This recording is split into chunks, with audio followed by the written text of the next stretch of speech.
Dr. Sri Verma's. I'll speak on English to take care of the Tamil. No, I'm not. Okay, explain. Tamilaga Vetri Kalakam filed a special leave petition against the order of the single judge of the Madras High Court. The Madras High Court, over exercising its jurisdiction in a particular petition, did not consider it as a PIL on SOP for conducting rallies on highways. In fact, they made prejudicial factual findings against the TVK party, making wrong allegations saying that members of TVK were responsible for the unfortunate tragedy of Karur. Therefore, the party approached the Supreme Court requesting for a fair, impartial, completely unbiased investigation, which till that point in time was failing to happen.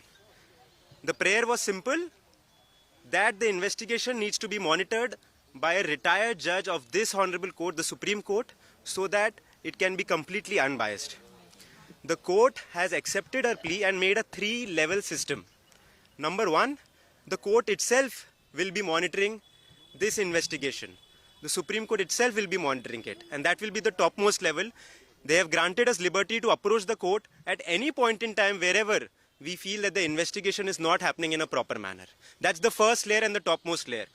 The second layer is a retired judge of this very court, Mr. Rastogi, a very esteemed judge, along with 2 officers who may be of the Tamil Nadu cadre but not native of Tamil Nadu. That will be the second layer.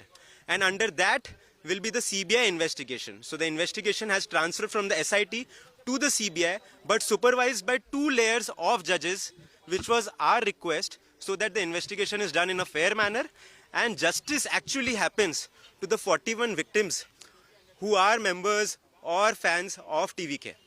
And therefore, today our petition has been allowed on an interim basis. Notice has been issued to all other parties which they can file replies to, and court will keep monitoring it on different dates subsequently. The dates are not out yet.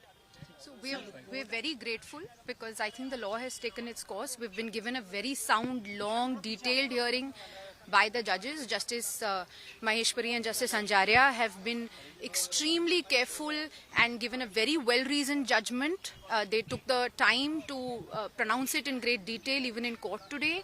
I think all the parties have been heard very well, and we've got an order which we are very happy with, because after all it has been an unspeakable tragedy, and all we want is an impartial, supervised investigation where nobody can be prematurely judged in this situation. The court is also seeking explanation from the single judge. Yes, they have come down on the single judge in the Tamil Nadu High Court, and also fleshed out the discrepancies between the Madurai and the Madras benches, the orders. I think everybody has got a fair hearing, and everybody's been allowed to file a reply, so that we have 8 weeks to file those replies, and I think even the states have come forward and been heard very, very thoroughly.